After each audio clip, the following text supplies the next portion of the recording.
Bismillahirrahmanirrahim. Wa bisanadi al-muttasil ilal Imam Abi Isa Muhammad bin Isa At-Tirmidzi rahimahullahu taala fi kitabih Asy-Syama'il Muhammadiyah. Nafanallahu bihim wa bi ulumihim wa bi kutubihim fi dharain amin. Wa bi qala haddatsana Muhammad bin Basyarin yakni al-Abdiyah wa bi qala haddatsana Muhammad bin Ja'farin qala haddatsana Syu'batu an Abi Ishaq qala sami'tul Barra' bin Azib yaqulu kana Rasulullah sallallahu alaihi wasallam wa alihi wasallam rajulan marbu'an bu'ida au ba'ida ma bainal mankibaini 'azimal jummati ila syahmati udhunaihi alaihi hullatun hamra'u ma ra'aitu syai'an qattu ahsana minhu. Allahu akbar. Kita bahas satu persatu dari perawinya dulu ya. Qala al-Imam al-Faqih Ibrahim bin Muhammad al-Bajuri asy-Syafi'i rahimahullahu taala nafallahu bihi wa bi ulumihim wa bi katim fi dharain amin. Haddatsana Muhammad bin Basyarin ay al-ma'ruf bi Bundar bidamil mawahadah wa sukunun nun wa fathud dal muhmalah ba'daha alif farra wa ma'nahu bil arabiyah suqul ilmi. Muhammad bin Basyar telah mengabarkan kepada kami, kata Imam At-Tirmidzi telah mengabarkan kepada kami Muhammad bin Basyar. Muhammad bin Basyar ini terkenal dengan nama Bundar. Dengan Bundar. Jadi Muhammad bin Basyar, perawi hadis ini terkenal dengan nama Bundar. Adapun maknanya bahasa Arab itu artinya suqul ilmi. Suq itu pasar, ilmi itu ilmu, pasarnya ilmu. Ya mungkin karena banyaknya ilmunya maka diberi laqab suqul ilm. Nah, bundar itu artinya itu. Qala al-Hafidz Ibnu Hajar, Imam Ibnu Hajar Al-Asqalani mengatakan wa syaikhul a'immatis sittati. Beliau ini yakni Muhammad bin Basyar adalah gurunya dari a'imah yang 6. Coba ada yang bisa menyebutkan siapa yang disebut a'imah yang 6 ini atau ulama yang 6? Di kajian-kajian sebelumnya sudah kita bahas. Siapa yang tahu ulama yang 6 yang dimaksud? Bisa raise hand. Siapa 6 ulama yang dimaksud?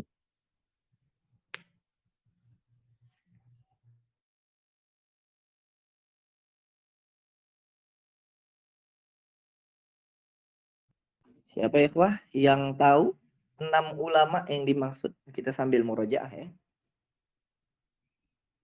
Muhammad bin Basyar adalah guru dari 6 ulama. Siapa 6 ulama ini? Ada yang tahu?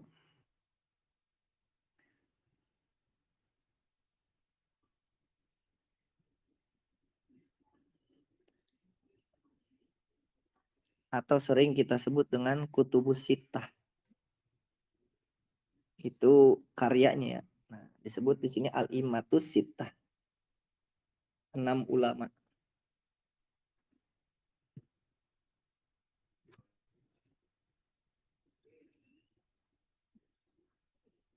Oke, masih belum betul jawabannya.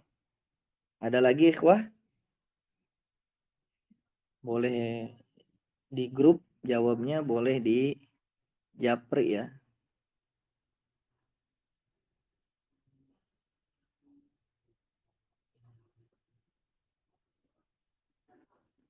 Siapa 6 ulama yang dimaksud? Apalagi kalau bisa menyebutkannya berurutan. Nah, itu bagus. Karena kita belajar hadis, maka dari itu sedikit-sedikit kita belajar mustalah hadisnya ya. Nih. Kalau kita belajar fikih, ulama yang 4 berarti Imam Abu Hanifah atau Imam Hanafi, Imam Malik, Imam Syafi'i, dan juga ada Imam Hambali, Ahmad bin Hambal. Nah, sekarang kalau kita belajar hadis, ada namanya ulama yang 6. Siapa ulama 6 tersebut? Masih belum betul jawabannya.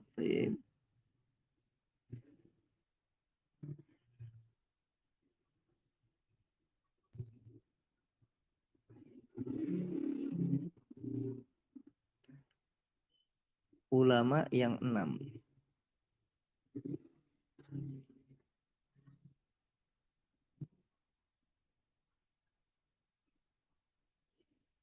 Ada yang jawab Imam Bukhari dan Muslim baru 2. Imam Bukhari, Muslim itu baru 2. Siapa lagi? 4 lagi? Kalau bisa berurutan nyebutnya hebat ya, Pak. Bagus. Bentar ya. Sambil fakir istirahat. Apun.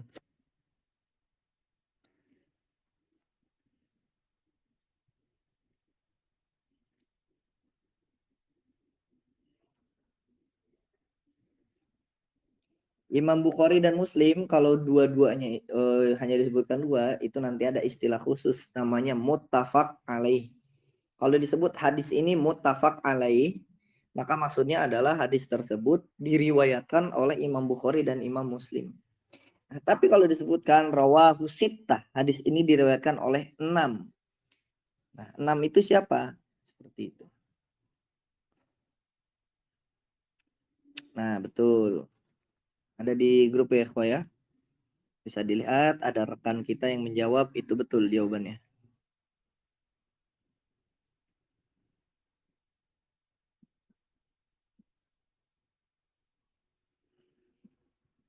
Jawabannya adalah Imam Bukhari, Imam Muslim, Imam Abu Daud, Imam At-Tirmidzi, Imam An-Nasa'i, dan Imam Ibnu Majah. Itu harus hafal ya, kok ya. Ingat, 6 ulama dalam bidang hadis. Hafalkan.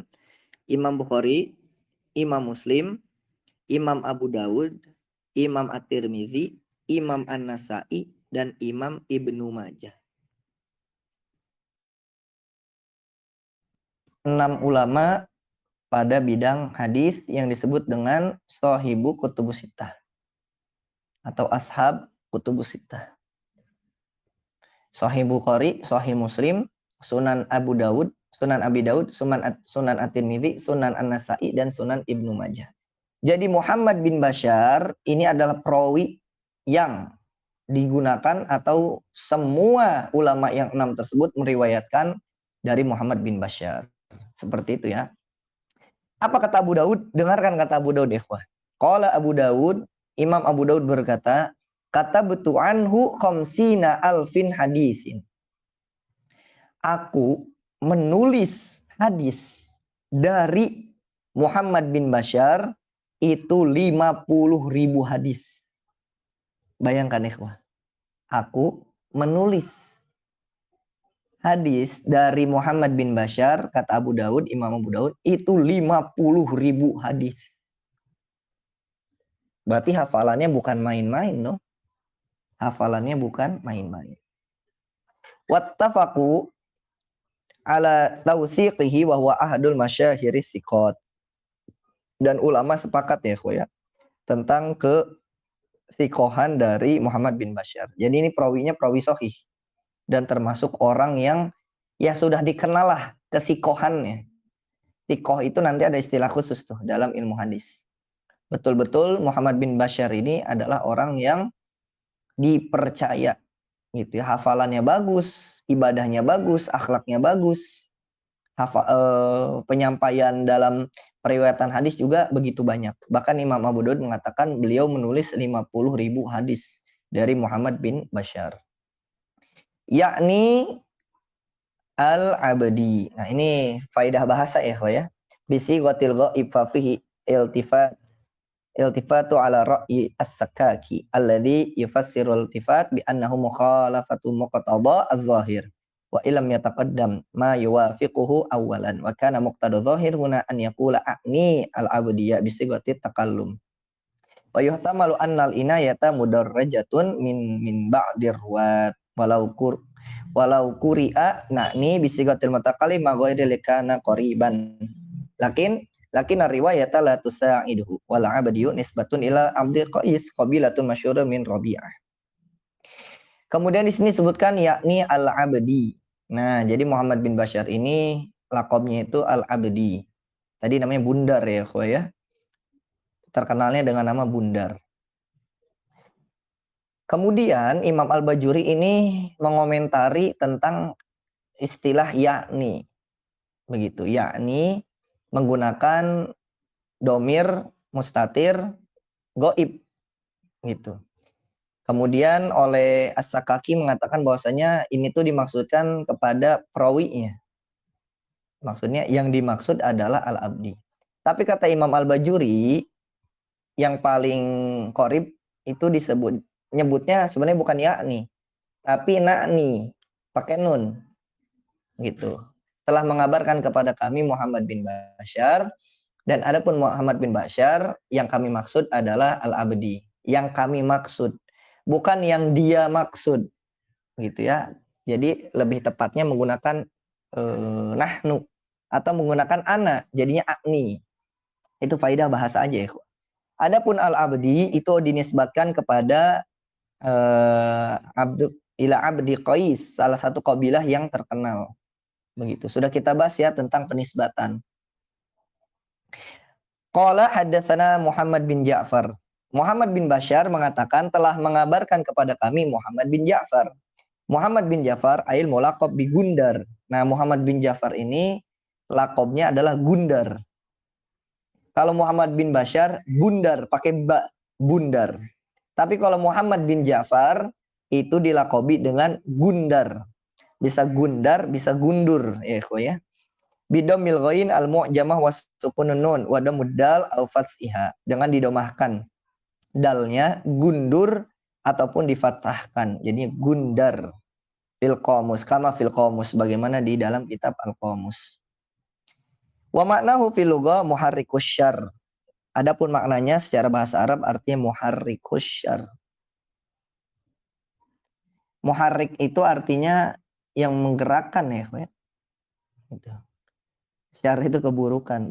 Bukan berarti dia yang melakukan keburukan, bukan. Tapi bisa jadi dia ini yang menghilangkan keburukan. Begitu ya.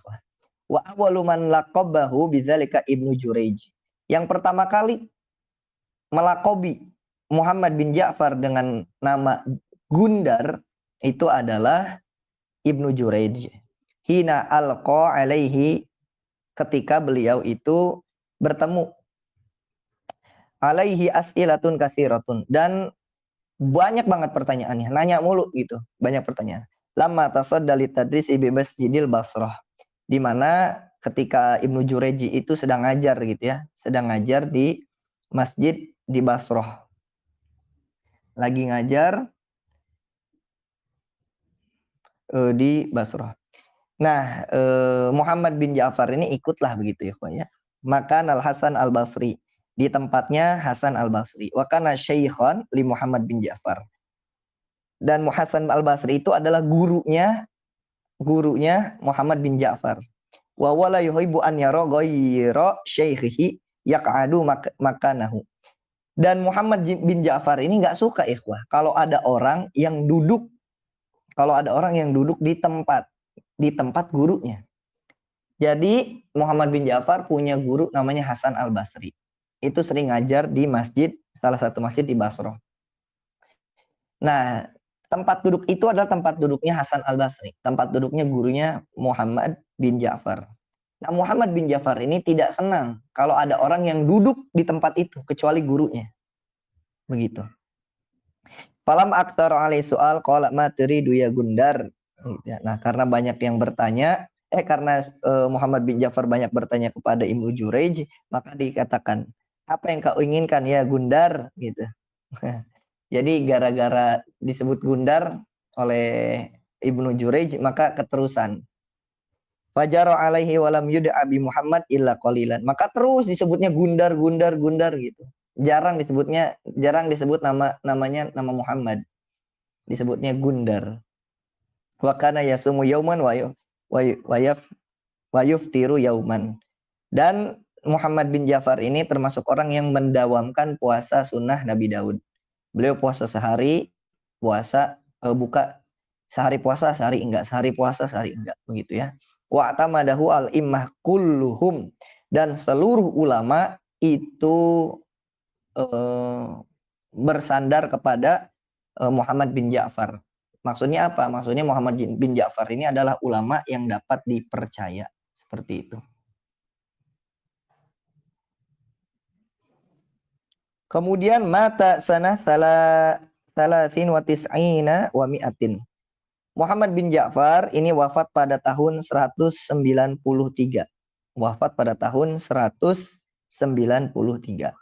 Muhammad bin Ja'far berkata, qala haddatsana Syu'bah, telah mengabarkan kepada kami Syu'bah, ai Ibnul Hajjaji ibni Bisqami al-Hafidhu Amirul Mukminin fil hadis. Syu'bah ini adalah Ibnul Hajjaj. Ntar kita ulang, kita kembali dulu ke perawi pertama, Muhammad bin Bashar. Muhammad bin Bashar itu namanya Abu Bakar bin Bundar, seorang sikoh termasuk tobakoh yang 10. Kemudian Muhammad bin Ja'far yang telah kita jelaskan anifan barusan, itu seorang sikoh, dan beliau adalah tobakoh ke-9. Cuman beda satu tobakoh ya dengan Muhammad bin Bashar. Kemudian Syu'bah. Nah, kita masuk ke Syu'bah. Syu'bah ini adalah Amirul Mukminin fil hadis. Pemimpinnya orang-orang mukmin dalam bidang hadis. Qala Syafi'i, Imam Asy-Syafi'i berkata, laula Syu'bata ma urifal haditsu bil Iraq. Andai kata bukan karena Syu'bah, laula Syu'batu ma urifal haditsu bil Iraq, maka tidak diketahui tentang hadis di Irak. Jadi istilahnya adalah yang membawa pemahaman hadis ke negara Irak gitu ya, itu adalah Syu'bah. Nah, ini penting ikhwah. Banyak orang yang mengatakan kembali ke Al-Quran dan Sunnah, kembali ke Al-Quran dan hadis. Ya, kita sepakat kembali ke Al-Quran dan hadis, tapi kita perlu ulama yang menjelaskannya. Lihat apa perucapan Imam Asy-Syafi'i. Imam Asy-Syafi'i mengatakan jika tidak ada Syu'bah, maka tidak ada orang di Irak yang ngerti tentang hadis. Maka perlu yang namanya ulama untuk menjelaskan Al-Quran dan hadis. Sekelas Imam Syafi'i saja mengakui bahwasanya Syu'bah inilah yang menjelaskan, mengenalkan, dan memberikan pencerahan gitu ya kepada masyarakat tentang hadis. Seperti itu. Waqala Ahmad bin Hambal, Imam Ahmad bin Hambal berkata, lam yakun fi zamani Syu'bah mislu. Tidak ditemui satu orang pun yang semisal, yang sama seperti Syu'bah. Bahasa kitanya tidak ada duanya. Only one, gitu ya. The one and only one, satu-satunya. Beliau wafat tidak ada gantinya. Wulida biwasit. Beliau itu dilahirkan di Wasit. Wasakan al-Basrah, dan beliau itu tinggalnya di Basrah. Kharajalahu al-jamaah, dan ulama yang meriwayatkan dari Syu'bah itu seluruh ulama, banyak ulama. Mata sanah sittina wa mi'ah. Beliau wafat pada tahun 160 Hijriah. Itu Syu'bah. Tentang Syu'bah ini banyak ya penjelasannya. Lanjut, an Abi Ishaq. Syu'bah meriwayatkan dari Abu Ishaq. Ntar ke Syu'bah dulu. Syu'bah ini adalah sikoh, ya pasti ya, hafidh mutkin. Karena tariqluhu amirul mu'minin fil hadis. Kana abidan. Syu'bah ini selain hafalannya bagus, akhlaknya bagus, dan beliau juga adalah seorang yang ahli ibadah. Beliau adalah tobakoh ke-7. Tobakohnya tobakoh ke-7. An Abi Ishaq, kita lanjut. Dari Abu Ishaq, Amri bin Abdillahi As-Sabi'i, nisbah ila Sabi' batun min Hamdan la Sulaiman bin Fayrus Asy-Syaibani kama wuhima. Beliau ini Abu Ishaq adalah Amru bin Abdullah As-Sabi'i. As-Sabi'i ini dinisbatkan kepada Sabi'. Batnun min Hamdan, termasuk dari Hamdan ya, turunannya Hamdan. Dan Abi Ishaq ini bukanlah Sulaiman bin Fayrus Asy-Syaibani kama wuhima, sebagaimana yang diragukan gitu atau dituduhkan gitu ya. Ada yang mengatakan Abu Ishaq di sini adalah Sulaiman bin Fayrus Asy-Syaibani. Itu jawabannya salah. Abu Ishaq di sini adalah Amru bin Abdullah. Waktu ridho alal musannif bi anna Aba Ishaq fil ruwa katsirun fakana yang bagi tamyizuhu. Nah, ikhwah, sebagaimana kita telah bahas tentang Anas bin Malik, bahwasanya Anas bin Malik itu tidak hanya satu, ada 5. Abu Ishaq di dalam riwayat hadis itu pun tidak hanya satu, ada banyak sekali. Maka kata Imam Al-Bajuri mengatakan hendaknya musonif itu menjelaskan siapa Abu Ishaq di sini. Itu karena yang namanya Abu Ishaq itu banyak. Maka dari itu hendaknya diberi minimal akob lah Abu Ishaq apa begitu. Abu Ishaq As-Sabi'i. Nah, ketahuan oh ternyata ini loh Abu Ishaq yang ini. Wa ujibu bi anna aqfala dzalika hamlan ala ma huwa muta'arifun baina jahabati ahli al-athar. Maka Imam Al-Bujuri mengatakan bisa jadi gitu ya, bisa jadi musannif ini Imam At-Tirmizi itu lupa gitu ya untuk memberikan nisbat atau pengenalan lebih jauh. Karena Imam At-Tirmizi sudah mengenal sendiri ya, udah paham Abu Ishaq di sini siapa. Tapi orang-orang yang membaca hadisnya nggak tahu nih Abu Ishaq ini yang mana begitu. Karena Syu'bah wasauri idza ruya an Abi Ishaq fahuwa sabi. Nah, ini kaidah. Apabila Syu'bah dan Ats-Tsauri, yakni Sufyan Ats-Tsauri, apabila meriwayatkan hadis dari Abu Ishaq, maka Abu Ishaq yang dimaksud adalah As-Sabi'i. Itu kaidahnya tuh. Apabila Syu'bah dan Imam Ats-Tsauri itu Sufyan Ats-Tsauri ya, Sufyan ada 2. Sufyan bin Uyainah dan Sufyan Ats-Tsauri. Nah, apabila Syu'bah dan Imam Sufyan Ats-Tsauri meriwayatkan hadis dari Abu Ishaq, maka Abu Ishaq yang dimaksud adalah As-Sabi'i, yakni Amrun bin Abdullah As-Sabi'i. Fa in ruya an ghairihi zada ma yumayyizuhu. Nah, tapi kalau yang meriwayatkan dari selainnya itu perlu ada tambahan pengenal gitu ya, Wa ahadul a'lam. Abu Ishaq di sini As-Sabi'i ini adalah salah satu pentolan ulama tabi'i kabirin, termasuk seorang tabirin muksirin, termasuk tabiin yang tabiin besar gitu, yang banyak meriwayatkan hadis. Lahu nahwu salasimi'atin syaikhin. Bayangkan, beliau itu Abu Ishaq di sini memiliki 300 guru. Abidun. Beliau ada seorang ahli ibadah. Kana sawaman qawaman. Beliau ini di siang harinya puasa, di malam harinya tahajud. Gitu terus. Goza marot. Dan beliau ini Goza ini berarti perang ya.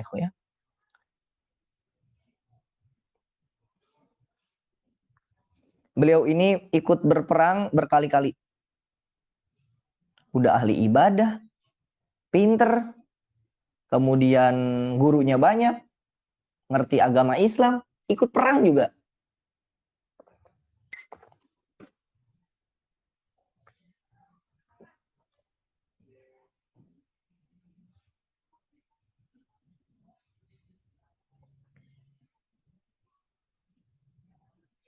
Kemudian wulida lisanatin baqiyata min khilafi Utsman. Beliau itu lahir di zamannya Khalifah Utsman bin Affan. 2 tahun sebelum Utsman bin Affan lengser, begitu ya. Jadi Abu Ishaq ini lahir 2 tahun sebelum Utsman bin Affan lengser. Wa mata sana sab'in wa tis'ina wa ishrina mi'atin au tis'in. Beliau itu wafat pada tahun 127 atau 129 Hijriah. Itu Abu Ishaq. Nah, disebutkan beliau itu termasuk tobakoh yang ketiga. Tobakoh 3 itu termasuk tobakoh yang tinggi ya. Nanti kalau kita sempat kita belajar tobakoh ya. Kalau sempat kita belajar tobakoh nih. Lumayan supaya sedikit-sedikit kita belajar tentang hadis. Jadi memahami hadis itu tidak ujuk-ujuk kita bisa. Begitu ya. Dan mempelajari ilmu seperti ini itu melelahkan ikhwah. Itu tuh. Ingat, belajar ilmu agama itu melelahkan, tidak ada yang instan. Maka kalau ada belajar instan, itu yang diragukan tuh. Gitu ya. Kok bisa belajar cepat? Metode memang banyak. Metode supaya cepat banyak. Tapi dalam menuntut ilmu itu tulus zaman. Perlu waktu yang lama. Seperti itu. Kemudian Abu Ishaq berkata, Sami'tu al-Bara. Aku mendengar Al-Bara bin Azib. Bara bi fathil muwahhada wa takhfifir ra. Jangan difathahkan baknya, baro, dan ro-nya tidak ada tasdidnya, bukan barro tapi baro. Ma'al mad dengan disertai mad, baro. Waqad yuqsir, kadang juga dipendekkan. Kunyatuhu Abu Imarah. Wulida'am wiladati Ibnu Umar. Beliau itu lahir, Baro bin Azib itu lahir di tahunnya Ibnu Umar. Ibnu Umar itu anaknya Umar bin Khattab. Ketika Ibnu Umar lahir, di tahun yang sama, Baro bin Azib juga lahir. Wa awalu musyahadan syahadahul Khandaq. Termasuk orang yang menyaksikan perang Khandaq, ikut perang Khandaq. Nazalal Kufah, beliau bertempatnya di Kufah. Wa mata biha, dan meninggal juga di Kufah. Tahun sanah isnatain wasaba'in, 72 Hijriah. Beliau wafat pada tahun 72 Hijriah. Nah, itu usia apa umur tahun-tahunnya ya. Ibnu Azib bin Muhawazai wa kullu minal Bara wa abihi sahabi. Baik Bara bin Azib maupun ayahnya, kedua-duanya itu adalah sahabat Nabi. Bara bin Azib dan juga Azib itu juga sahabat Nabi. Dua-duanya sahabat Nabi. Bara bin Azib berkata, kalau sahabi mah udah pasti sikoh ya. Beliau berkata yaqulu hai halu kaunihi yaqulu. Nah, kita masuk ke hadisnya. Baru kita masuk ke hadisnya ya, kita sudah bahas para perawinya tuh. Kalau punya catatan cakep tuh, ya. Jadi kalau yang mencatat cakep tuh. Tahu sedikit-sedikit para perawi hadis. Jadi belajar hadis itu tidak cepret langsung paham ya, karena memang kita harus memahami siapa sih ini yang meriwayatkan hadis begitu. Jadi sahih, hasan atau doifnya hadis itu juga ada sangkut pautnya dengan sanad. Begitu. Jadi kita harus paham dulu sanadnya. Bara bin Azib berkata, yaqulu kana Rasulullah sallallahu alaihi wasallam rajulan. Bahwasanya Rasulullah sallallahu alaihi wasallam itu adalah seorang laki-laki bidamil jim fi jami'ir riwayat. Di dalam semua riwayat itu dengan jim. Rajulan, seorang laki-laki marbu'an. Yang marbu'an ini tentang marbu kita bahas lebih dalam ya, ya. Sebentar.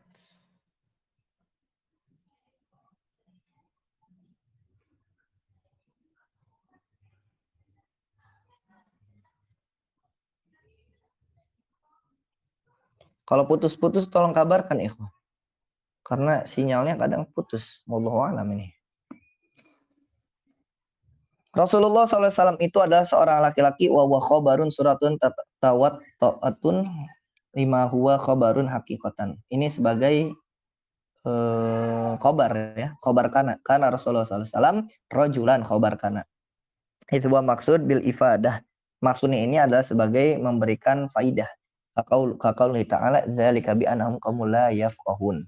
Wa hadza mabniun ala anna al-murada bir rajul al-ma'na al-mutabadiru wa huwa az-zakarul baligh. Dimaksud rajulan di sini adalah seseorang laki-laki yang sudah baligh, sudah dewasa. Wa fi annahu la yaliku bi sahabi an yasifahu bidzalik. Dan tidak sepantasnya, tidak layak bagi seorang sahabat untuk mensifati yang demikian ya. Maksudnya Bara bin Azib ini bukan nunjukin bahwasanya Rasulullah itu laki-laki. Ya orang juga udah pada tahu gitu ya. Tapi yang dimaksud oleh Bara bin Azib itu bukan nunjukin laki-lakinya, tapi marbuannya nanti ya. Seperti itu. Jadi misalkan Rasulullah SAW, Nabi Muhammad itu laki-laki. Nah, kita juga udah tahu gitu. Nah, tapi Bara bin Azib itu bukan cuman menyebutkan rajulan saja. Tapi ada lanjutannya begitu ya.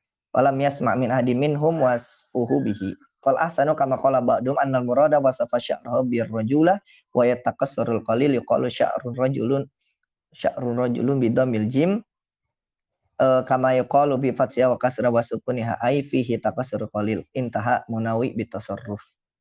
Itu. Jadi memang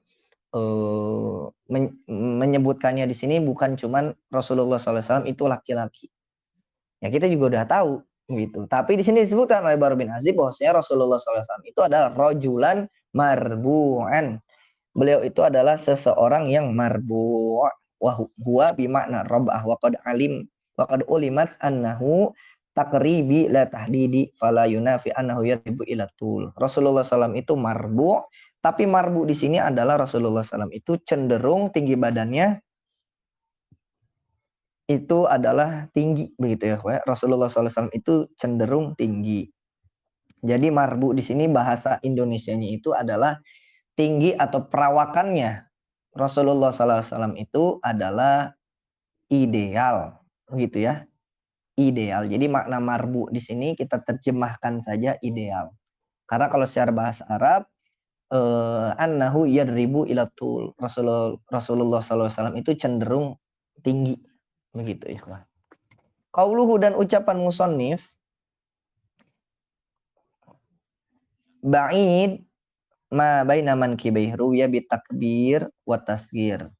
Ada yang menyebutkan ba'id, ada juga yang menyebutkan bu'aid, gitu ya. Wa ma mausulah au mausufah la zaidah kama zama'ahu ba'duhum. Wal mankiban tasniyatun mankib. Mankiban itu bentuk musanaknya dari mankibun. Wa huwa majma'ul adhu wal katif. Mankibah itu ya bahu di sini. Begitu. Nah, Rasulullah SAW itu memiliki ini ikhwah, dada yang besar di sini, maksudnya jauh di sini. Jauh itu bukan cuma jauh, tapi dadanya Rasulullah SAW itu berbidang. Dadanya itu berbidang. Begitu. Wal muradu biqauni ba'id ma baina mankibain annahu aridun a'la dhahr wa yalzamuhu annahu aridus sadr. Jadi dadanya itu karena berbidang kelihatannya itu besar gitu ya, jauh. Jadi dadanya Rasulullah SAW sebagaimana diriwayatkan oleh Barra bin Azib, itu dadanya itu berbidang. Di a'la dhahrnya ini. Di sadr, di dadanya. Wa min thamma ja'a fi riwayah rahbus sadri. Maka dari itu dalam riwayat yang lain disebutkan rahab. Rahbun itu artinya adalah luas, lebar. Dadanya Rasulullah itu lebar. Nah, lebar di sini maksudnya apa? Ya tadi, berbidang. Seperti itu ya, berbidang. Wa dzalika ayatun najabah. Itu adalah ciri gitu ya. Ciri atau tanda dari kemuliaan, kehormatan gitu ya dari Rasulullah Shallallahu Alaihi Wasallam, an-najabah, kemuliaan dari Rasulullah Sallallahu Alaihi Wasallam. Wa fi riwayat tasgir isyaratan ila taqlilil ba'd wa ima'u ila anna bu'da ma baina mankibi lam yakun munafiyan lil i'tidal. Dadanya Rasulullah Sallallahu Alaihi Wasallam itu berbidang tapi ideal gitu ya, wah. Benar-benar keker gitu ya. Tidak kurus, tidak juga mohon maaf, tidak buncit. Nah, tidak seperti itu. Tapi Rasulullah SAW itu dadanya berbidang. Kemudian disebutkan azimal jummah. Azimal jummah ila syahmati udhunai. Bidamil jim wa tasdidil min wa jummah ma saqata min sya'ir ra's wa wasala ilal mankibain. Jummah itu adalah rambut yang jatuh, yang turun sampai ke bahu. Nanti makanya sampai udhunai. Di iniin dulu ikhwah. Tolong lihat kamera ya, Al-Fakir beritahu dulu nih, jummah itu di mana? Lihat di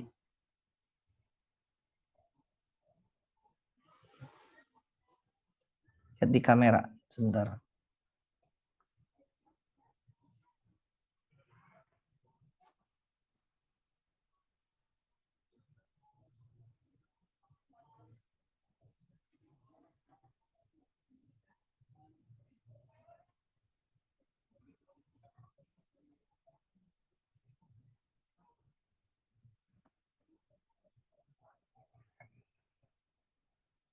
Al-Fakir buka kamera dulu ya, sebentar. Jadi nanti riwayat-riwayat tentang rambut itu bervariasi. Sekarang kita bahas dulu sedikit tentang rambut Rasulullah Shallallahu Alaihi Wasallam. Nanti ada 5, kemudian ada ajummah gitu ya. ada wafroh. Dan ketiga-tiganya ini ya kadang dipakai dengan istilah yang sama ya, rambutnya Rasulullah. Al-Fakir buka kamera dulu. Lihat di kamera ikhwah. Sudah terlihat ya kameranya. Nah, kalau rambut kita kan pendek ikhwah. Rambut kita pendek. Rambut Rasulullah Shallallahu Alaihi Wasallam. Nah, rambut pojoknya ini itu sampai bawah telinga sini. Sampai ke bawah telinga. Maka dari itu nanti ada riwayat rambutnya Rasulullah SAW itu kan sampai syahmati udhunai, sampai sini nih, sampai ujung telinganya, sampai sini rambutnya. Di riwayat yang lain itu sampai ke kedua bahunya, di sini, maksud sampai bahu. Jadi riwayatnya banyak. Ada yang mengatakan juga nanti sampai tengkuk. Jadi rambut Rasulullah SAW itu panjang, berbeda dengan rambut kita. Rambut kita kan ya segini gitu ya. Kadang ada hanya beberapa orang. Nah, rambut Rasulullah SAW itu sampai sini nih. Sampai di bawah telinga beliau Sallallahu Alaihi Wasallam. Seperti itu ikhwah. Jadi nanti ada daun rambut beliau itu sampai kedua telinganya, sampai di bawah gitu ya. Sampai ya tempat anting tuh itu ikhwah, tempat anting. Kemudian juga ada rambut yang di bawahnya lagi lebih panjang lagi. Begitu. Ada juga rambut yang sampai bahu, sampai nutupin bahu gitu. Nah, jadi riwayatnya ada 3. Itu menandakan bahwasanya rambut Rasulullah SAW itu panjang. Intinya di situ. Rambut Rasulullah SAW itu panjang. Nah, di sini sebutkan kalau jummah itu yang sampai ke bahu. Kalau wafroh itu nggak sampai bahu. Kalau wafroh itu nggak sampai bahu. Adapun 5 itu udah ngelewatin daun telinga, terus ke bawah lagi. Jadi riwayatnya ada 3 tuh. Ada jummah, ada wafroh, sama ada 5. Gitu ya. Fahiyya malam yasil ilal mankibain. Wa amal 5 fahiyya maja waza syahmatal udhunain sawa'un wasala ilal mankibain aula. Wakila innaha baina jummah wal wafroh fahiyya manazal anil wafroh walam yasil lil jummah. Wala hadza fatartibuha walajun wal wau walaja atau walajun. Wal wau lil wafroh wal lam lil 5 wal jim al jummah. Jadi ada singkatannya nih untuk rambut Rasulullah SAW. Itu ada wau, lam sama jim. Wafroh 5 jummah. Wafroh sampai daun telinga, sampai telinga ini nih, sampai tempat anting, bawahan dikit. Kemudian 5 lebih bawah lagi. Kemudian ada jummah. Jummah itu sampai ke bahu. Begitu ya, Kwa ya. Wa hadhihi tsalatsa qad idtaraba ahlul lughah fi tafsirih. Nah, ini yang Al-Fakir sampaikan di awal. Kadang ahli bahasa ini juga mutorib gitu ya. Bertentangan atau bertabrakan dalam mendefinisikan ketiga jenis rambut tersebut. Kadang dipakai oleh satu pengertian. Wa aqrabu ma yufiqa bihi anna fiha lughat wa kullu kitabin iqtasara ala syai'in minha kama yusiru ilaihi kalamu al-qamus bi mawadhi'in. Dan itu yang paling dekat itu yang disepakati karena ada bahasa-bahasa tertentu. Tadi sudah dibahas oleh Imam Al-Bajuri. Dan setiap kitab itu meringkas gitu ya. Jadi nggak dibahas secara menyeluruh. Ya, dibahasnya secara singkat aja. Sebagaimana yang diisyaratkan di dalam kitab Al-Qamus. Kemudian disebutkan oleh perawi ila syahmati udhunaihi. Rambut Rasulullah SAW itu mencapai ke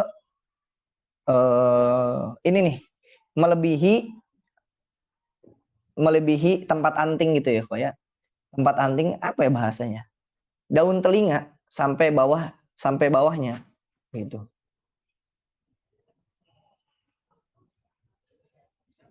Di bawah daun telinga ya. Di bawah daun telinga. Rambutnya Rasulullah SAW. La yuwafiqu ma taqaddam li anna alladhi lablughu syahma udzain yusamma wafrah la jummah. Nah, di sini disebutkan Kalau begitu disebutnya wafroh bukan jumah, kata Imam Al-Bajuri. Falidza qila la'allal murad bil jumah huna al-wafroh tajawuzan. Maka dari itu kata Imam Al-Bajuri, maka jumah di sini itu disebut yang dimaksud adalah al-wafroh tajawuzan. Wa hadza mabniun ala annal jar wal majrur muta'allaqun bil jumlah. Maka jal dan majrur di sini ya ini ila syamati udzunain itu muta'allaqnya dengan jumlah. Walau ja'ala muta'allaqan bi azim lam yahtajja lidzalik. Bukan di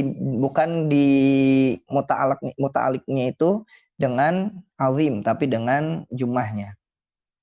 Li'annal azima min jummatihi tasilu ila syahmati udni wa man nazala anha ila mankibi yakunu khafifan ala al'adati min anna sya'ra kullama nazala khaffan wa syahmatu udhunain ma li'anna min asfaliha wa huwa mutalaqun bil qurat wa firwa ila syahmatil udhun bil ifrad wa hiya bidommatain wa qad taskunu takhfifan al adu al ma'ruf.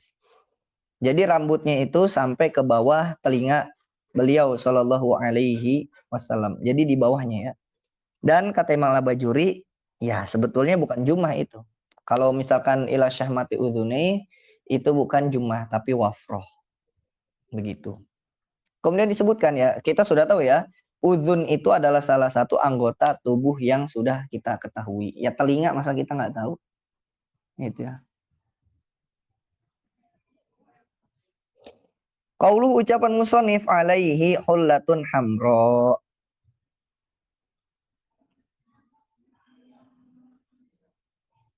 Oh iya, kalau di riwayat yang lain di dalam kitab Al-Wasail, tadi kan Bara' bin Azib mengatakan Rasulullah SAW itu rojulan marbu'an.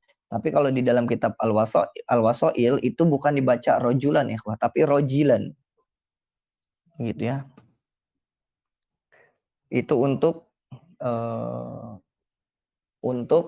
memberi apa? Mensifati rambut Rasulullah SAW.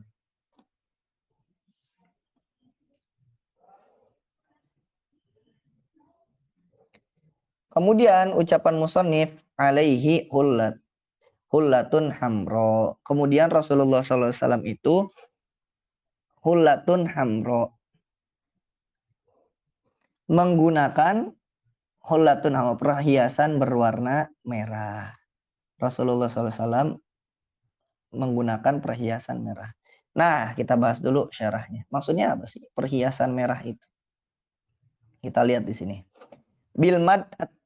Bil maddi ta'nitsul ahmar. Hamro itu adalah bentuk taknisnya, bentuk muannasnya dari ahmar. Ahmar kan muzakkar, hamro itu muannas. Wal hullah sauban au saubun lahu ziharatun wa butanatun kama fil qamus. Jadi hullah ini perhiasan di sini maksudnya adalah pakaian. Baik pakaiannya itu pakaian yang zohir maupun pakaian yang batin. Maksudnya batin itu yang di dalam gitu ya. Jadi Rasulullah SAW itu menggunakan pakaian berwarna merah. Wala yushtaratu an yakuna thawban min jinsin khilafan liman ishtatara dzalika. Tidak disyaratkan keadaannya itu dua pakaian tersebut itu satu jenis. Berbeda dengan orang yang mensyaratkan tersebut. Sumiyat ullah li hululi ba'diha ala bad. Kenapa disebut ulah? Karena hulul. Hulul itu maknanya adalah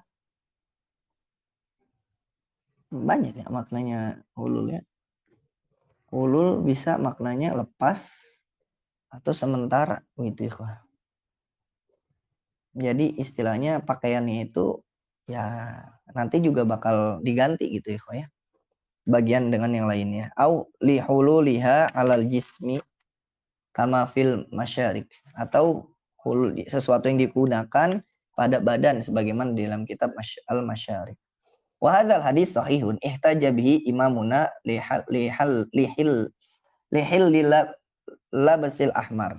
Hadis ini hadis sahih. Maka dari itu ulama kita kata Imam Al-Bajuri itu membolehkan menggunakan baju yang berwarna merah walau qonian. Meskipun qonian.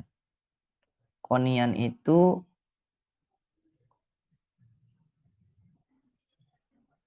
Ntar ikhwah, koni itu adalah isim fa'il dari kona ya.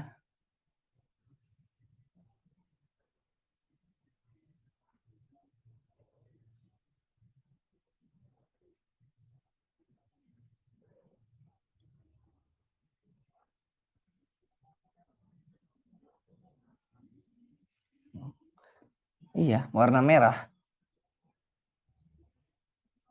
Konian itu berwarna merah.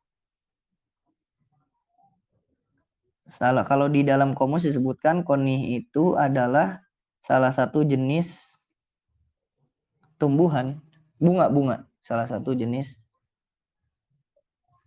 bunga.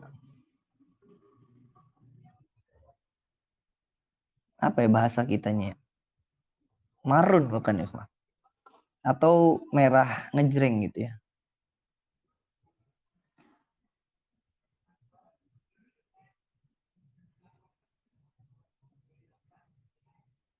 Berwarna merah lah, intinya begitu ya, Pak.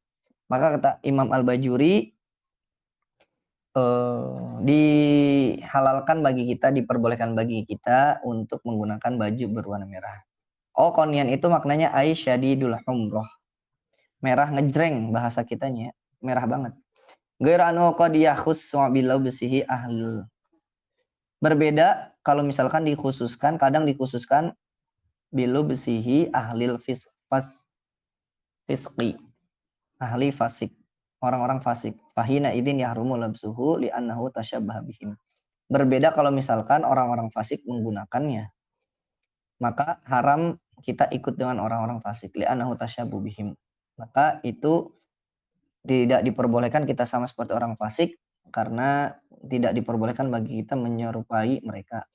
Karena ada riwayat wa man tasyabbaha biqaumin fahuwa minhum, barang siapa yang menyerupai suatu kaum maka dia termasuk kaum tersebut. Kama fi adz-dzakhirah wa akhta'a man kuriha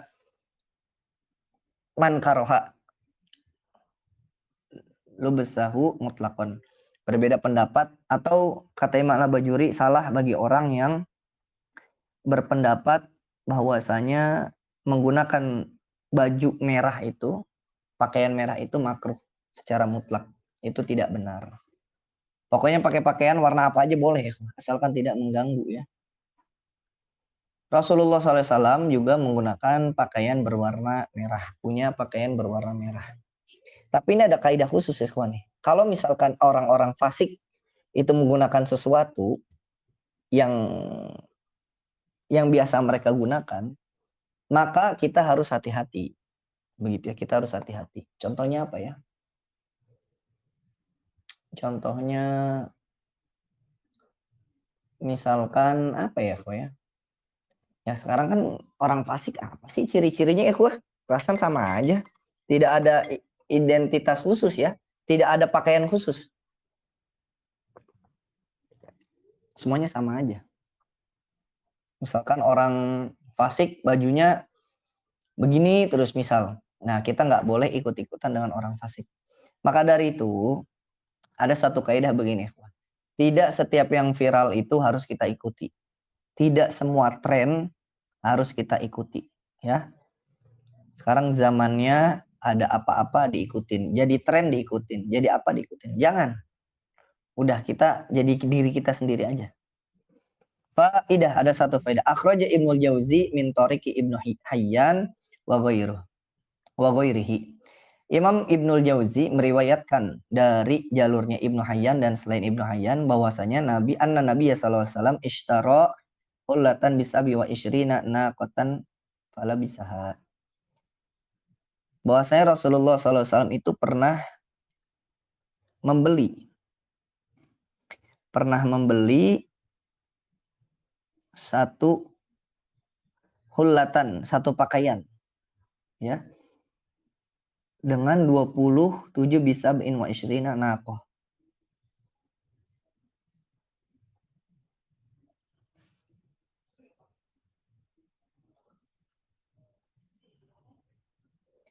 Naqah di sini maknanya apa ya? Wah, onta. Naqah itu kan ya misalkan huar itu kan waladun naqah. membeli satu pakaian dengan 27 onta. Mahal amat.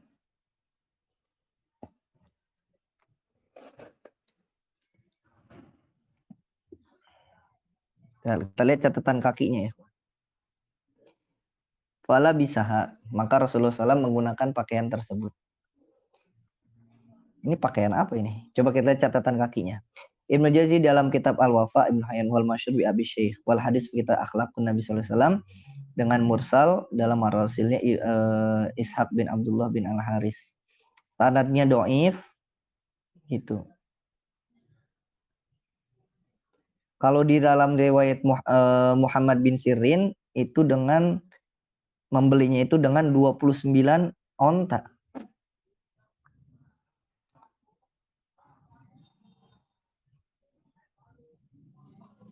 Mahal amat ya. Beli baju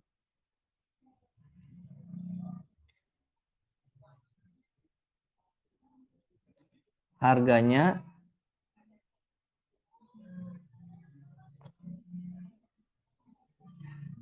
27 onta.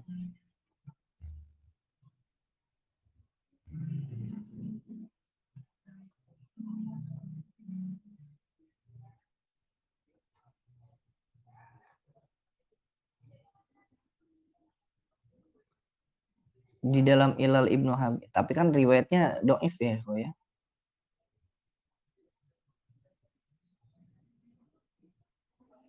Nah, ini ada di dalam riwayat yang lain.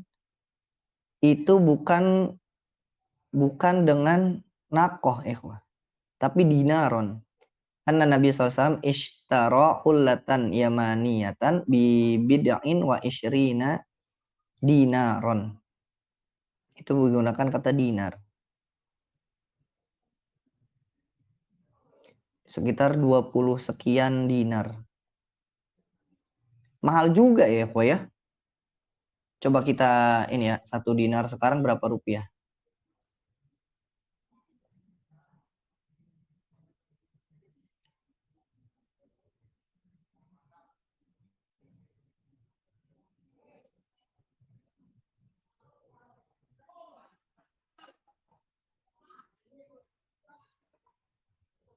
Mahal juga berarti baju zaman dulu.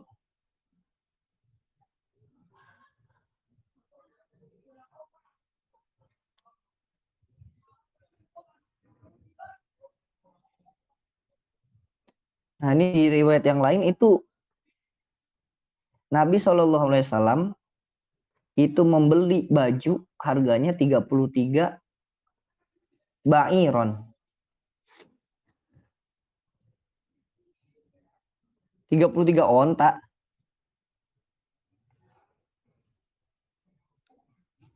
Berarti baju zaman dulu mahal banget ya. Ini dalam kitab Imtaul Asma dari An Umarah bin Zadan, dari Sabit, dari Anas bin Malik radhiyallahu anhu, Malik riyazah dan lin Nabi sallallahu alaihi wasallam hullat isturiyat bisalasati wa salasi bisalasatin wa salasina ba'iran wa naqatan. Qala bisahan Nabi sallallahu alaihi wasallam marrah. Qala hadzal hadisun sahihul isnad. Hadisnya sahih. Itu pakaian di zaman itu dibeli dengan 33 onta.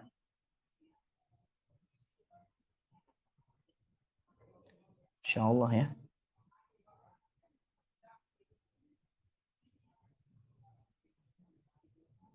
Itu sedikit faidah ya, Kak. Faidah dalam riwayat Ibnul Jauzi. Kemudian sedikit lagi, Kak. Ma ra'aitu syai'an qattu ahsana minhu. Kata Bara bin Azib, aku tidak melihat sesuatu apapun yang lebih cakep dibanding Rasulullah SAW. Aibal huwa ahsanu min kulli syai'in. Bahkan beliau sallallahu alaihi wasallam itu lebih indah, lebih cakep, lebih bagus dari apapun. Itu enak dipandang lah. Li'annahu qad ulima nafyun ahsaniyah lil ghair. Bahwa saya diketahui itu untuk menafikan keindahan yang lainnya. Wa tasawi baina syai'in nadir. Dan mensetarakan sesuatu yang jarang. Li'annal ghalib tafadil. Karena kebanyakan itu kalau sesuatu dibandingkan Ya pasti ada yang lebih cakep ya ikhwah ya, begitu istilahnya. Wahina idzin tabatat ahsaniyatuhu min ghairihi. Nah, ini ketika itu memang keindahan dari Rasulullah SAW itu ditetapkan oleh Bara bin Azib dibanding yang lainnya. Li'annahu mata intafat asani ahaduhuma sabatat asani al-akhir. Ketika kita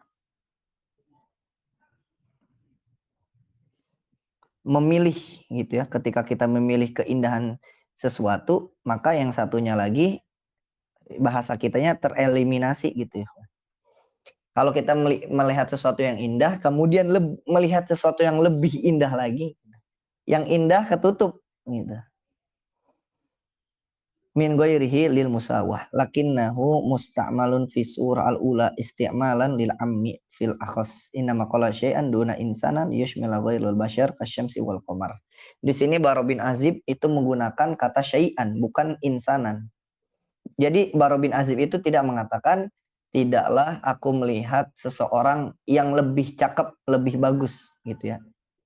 Jadi bukan seseorang, tapi Bara bin Azib mengatakan aku tidak pernah melihat apapun yang lebih indah dibanding Nabi Muhammad SAW. Apapun. Maka kata Imam Al-Bajuri, syai'an di sini itu termasuk selain manusia, seperti matahari, bulan, pemandangan yang indah dan lain sebagainya. Itu kalah indahnya dengan melihat Nabi Shallallahu Alaihi Wasallam. Nah, yang suka naik gunung, suka lihat pemandangan, suka pantai, suka melihat sesuatu yang indah, Rasulullah Shallallahu Alaihi Wasallam lebih indah dibanding itu. Rasulullah Shallallahu Alaihi Wasallam lebih indah dibanding itu. Maka kalau kita naik gunung semangat, maka jangan mau kalah. Kita juga melihat Rasulullah Shallallahu Alaihi Wasallam juga harus semangat. Dengan cara apa? Dengan cara lebih mengenal Rasulullah Shallallahu Alaihi Wasallam. Bahkan nanti ada riwayat bahwasanya sahabat itu ada yang melihat bulan. Bulan itu lagi bulan purnama, indah banget. Zaman sekarang banyak polusi ya, jadi susah melihat langit yang indah tuh susah karena tertutup polusi. Nah, di zaman sahabat Nabi, di zaman Rasulullah itu polusi ya ada mungkin tapi sangat sedikit ya, karena di zaman kita udah banyak sekali gitu. Jadi langit di zaman itu sangat indah. Bahkan sahabat mengatakan, aku melihat bulan. Kemudian aku melihat wajah Rasulullah. Aku melihat bulan lagi. Aku melihat wajah Rasulullah lagi. Dan aku lebih senang melihat wajah Rasulullah dibanding melihat keindahan bulan. Begitu. Itu tandanya apa? Melihat wajah Rasulullah bukan hanya enak di mata aja ikhwah. Tapi juga enak di dalam hati. Tenang, membuat kita tenang. Seperti itu. Nah, itu adalah hadis ketiga yang kita bahas. Itu adalah hadis ketiga yang kita bahas tentang ciri dari Nabi Muhammad Sallallahu Alaihi Wasallam. Coba dicari ya, riwayat tentang harga baju tuh. Harga baju di zaman Rasulullah. Mahal juga ternyata.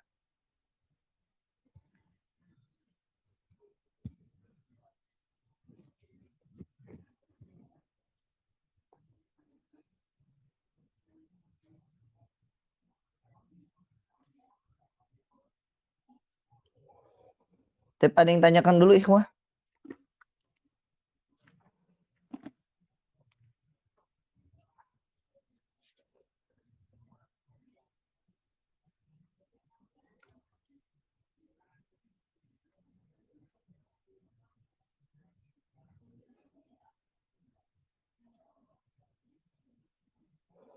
Aukiyah itu 40 dirham.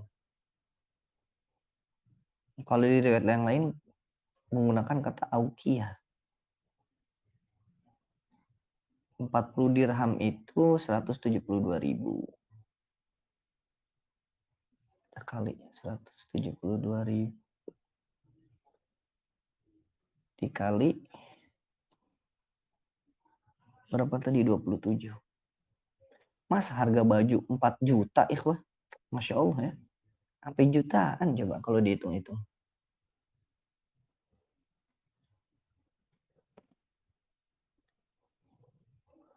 Tentang hadis yang kita bahas, ada yang tanyakan dulu ikhwah?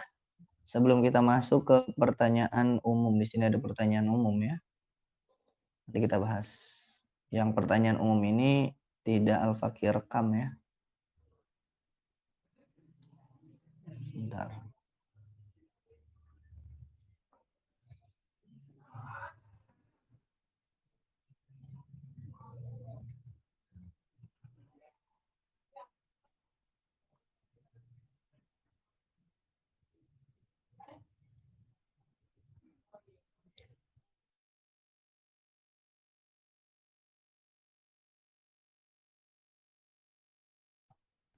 Baik.